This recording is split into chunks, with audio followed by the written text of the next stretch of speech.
Vav, de feuille numéro 6, nous sommes à la feuille 5, cette ligne avant la fin. Et là, itzterir.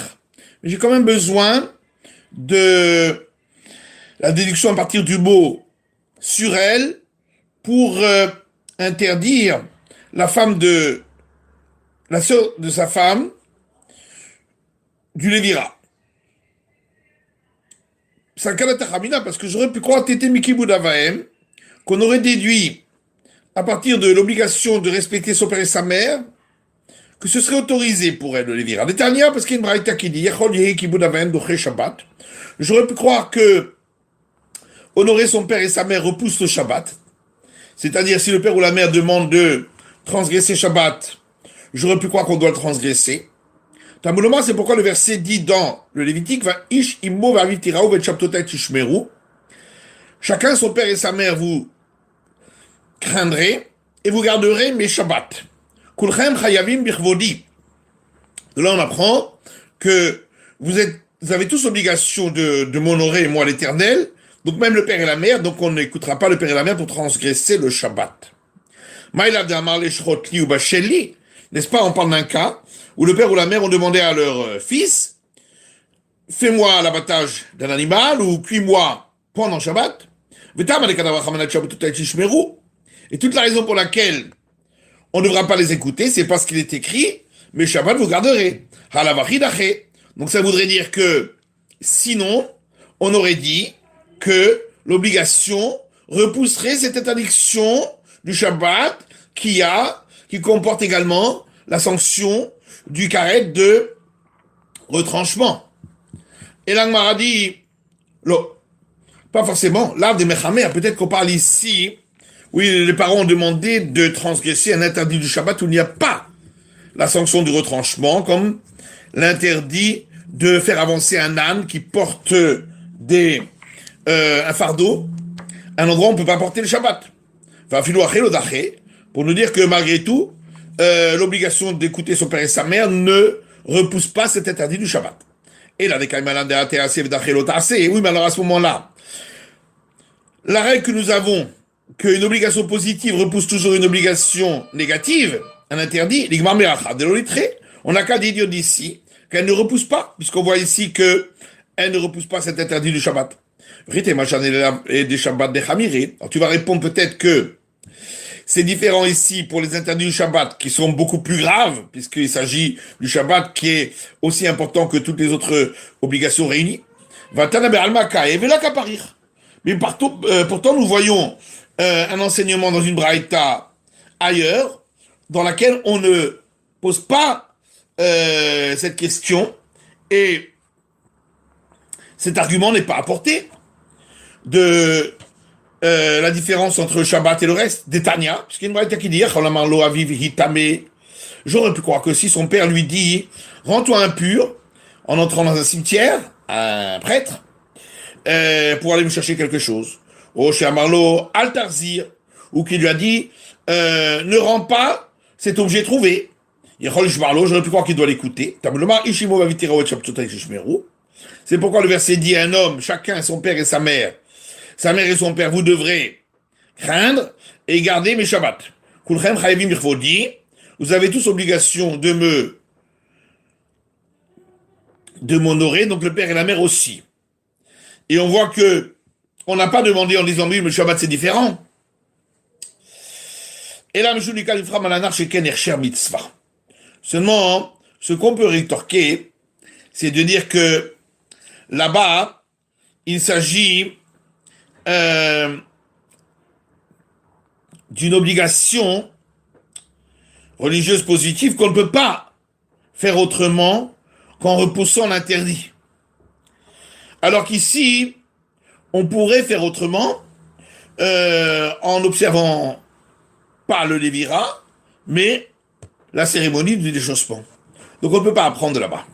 Et la Seka d'Atachamina a été mi binyan betamikdash. Seulement, on aurait pu croire qu'on peut apprendre à partir de la construction du temple. Des Tanya, c'est une braïta qui dit Shabbat. J'aurais pu croire que la construction du temple repousse le Shabbat.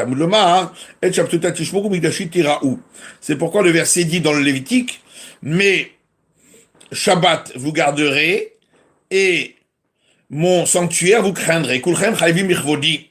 Vous avez tous obligation de m'honorer, et donc ça ne repousse pas le Shabbat. Maïla beboné vesoter, n'est-ce pas, on parle de construire et détruire pendant le Shabbat. Et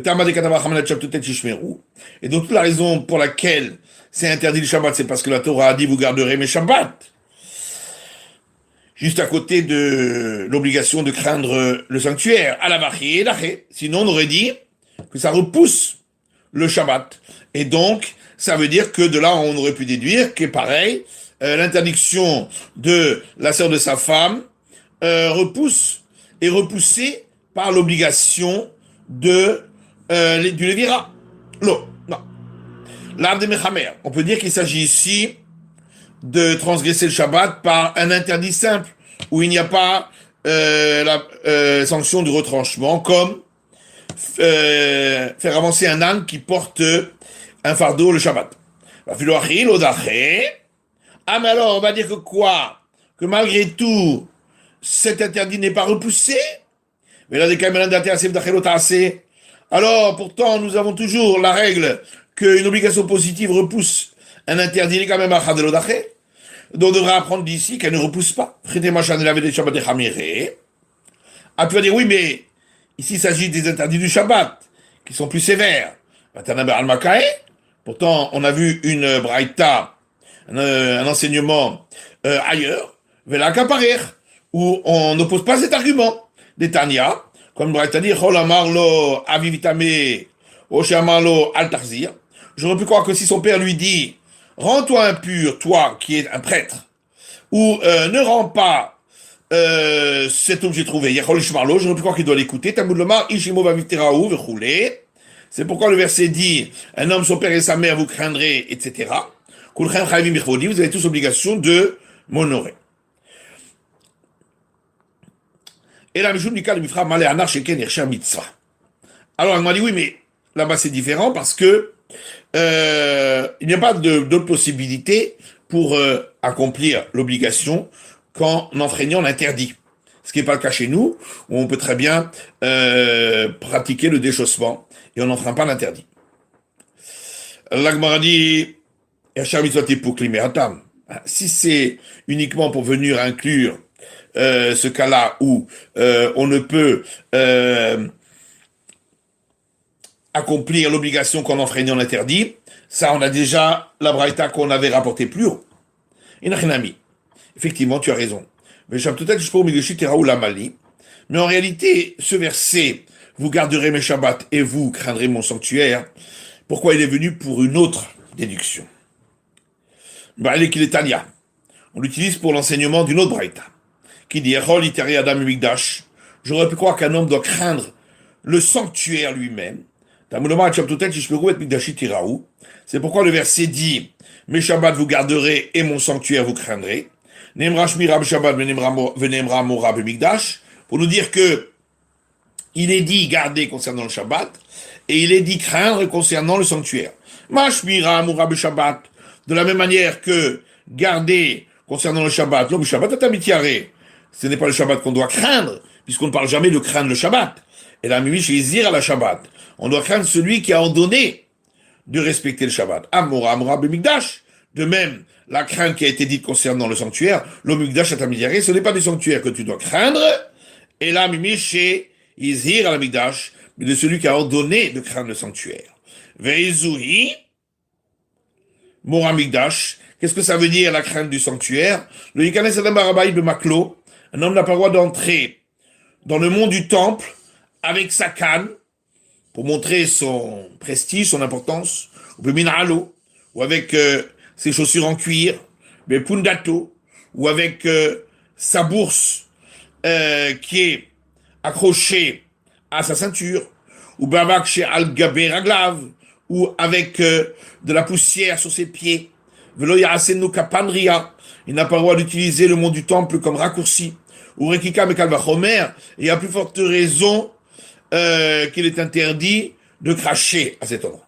Il a besoin de mais ça, j'aurais pu croire que c'est seulement lorsque le temple est là.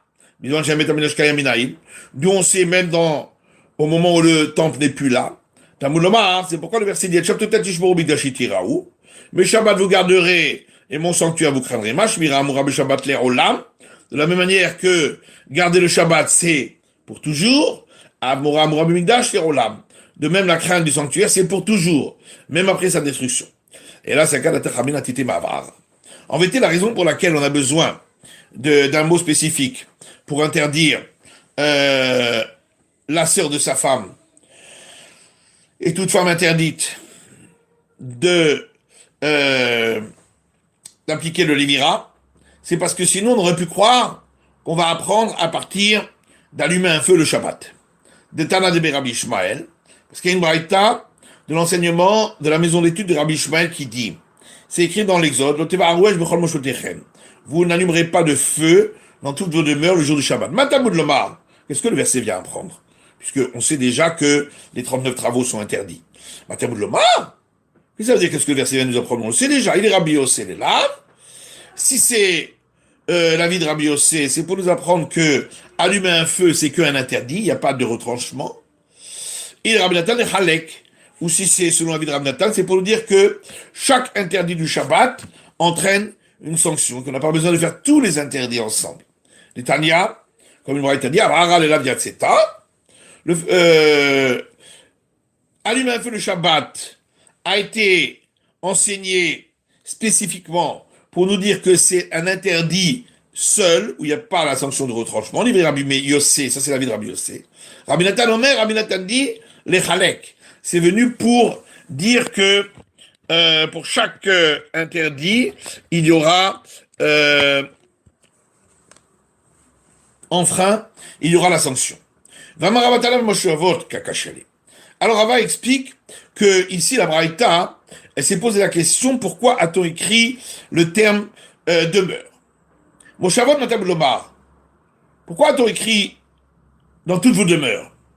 Puisque Shabbat, c'est une obligation sur la personne. Or, les obligations sur la personne qui n'ont rien à voir avec la terre, ont cours, que ce soit en Israël ou en dehors d'Israël. Qu'est-ce qu'on avait besoin de dire dans toutes vos demeures? On n'en a pas besoin pour inclure en dehors d'Israël. Donc pourquoi l'a-t-on dit pour le Shabbat? Shum Rabbi Ishmael, Amata Bilechad. Au nom de Rabbi Ishmael a répondu un disciple. Le fichier Neymar, parce qu'il est écrit dans le Deutéronome, si un homme a fait une faute qui le rend passible de mort, il sera mis à mort. J'aurais pu croire que ce soit en semaine, que ce soit en Shabbat. Et comment vais-je alors accomplir le verset qui dit celui qui transgresse le Shabbat est condamné à mort? Pour d'autres travaux. À l'exclusion de mettre à mort par décision du tribunal rabbinique. Ou peut-être que s'applique également l'interdiction du Shabbat à mettre à mort après décision du tribunal rabbinique. Et alors, comment vais-je expliquer le verset qui dit il sera mis à mort? Seulement en semaine et pas Shabbat. Ou bien peut-être que ça s'applique également au Shabbat. Talmud Omar, et c'est pourquoi on a besoin de ce verset. Vous n'allumerez pas de feu dans toutes vos demeures, le Shabbat. Ou là, Omer, et plus loin, il est écrit dans le verset concernant la mise à mort d'une personne qui aurait tué. Il est écrit, et ceux-ci seront des règles de justice pour vos générations dans toutes vos demeures. Donc le même mot est mentionné ici. De la même manière que les demeures dont on parle ici, il s'agit d'une décision du tribunal rabbinique. Pareil pour les demeures dont on parle pour le Shabbat. Il s'agit même lorsqu'il y a décision du tribunal rabbinique de le tuer en étant brûlé. La Torah dit, vous n'aurez pas le droit d'allumer un feu le Shabbat. N'est-ce pas que ça va, selon l'avis de Rabbi Nathan qui a dit que c'est pour montrer que chaque interdit du Shabbat a une sanction, yatseta, qu'on a parlé de l'interdit d'allumer le feu. Mais Par contre, la sanction, elle est aussi du retranchement. Et toute la raison pour laquelle on ne le fait pas à Shabbat, même lorsqu'il y a décision du tribunal rabbinique, c'est parce qu'il est écrit, vous n'allumerez pas de feu. Sinon, on peut déduire de là qu'une obligation religieuse repousse un interdit même lorsqu'il a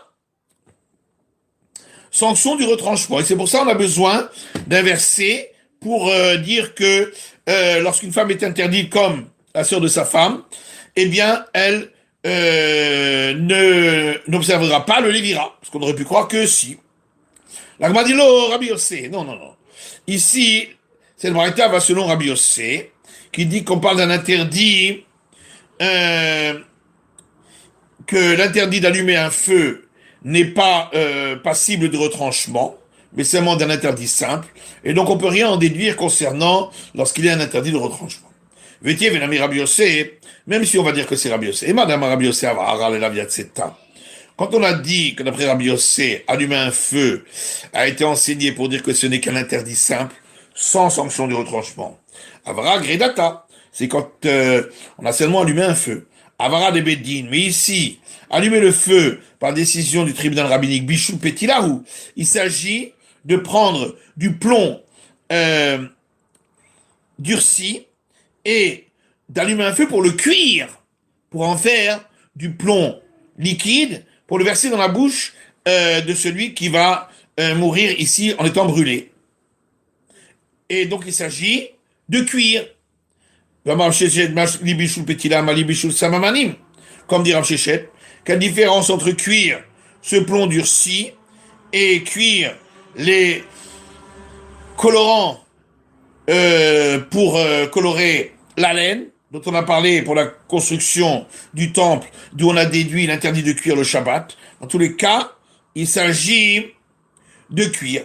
Et donc, c'est un interdit qui comporte l'interdit du retranchement, la sanction du retranchement, et on voit que c'est interdit ici, concernant le cas de mise à mort par le tribunal rabbinique, ce qui voudrait dire que par ailleurs, dans un autre cas, une obligation religieuse entraînerait de repousser un interdit, même lorsqu'il y a la punition du retranchement. Et c'est pourquoi on a besoin d'un mot particulier pour dire que la sœur de sa femme ou toute femme interdite n'observe pas le lévira. C'est la fin de l'étude de la feuille numéro 6 du Daf Vav.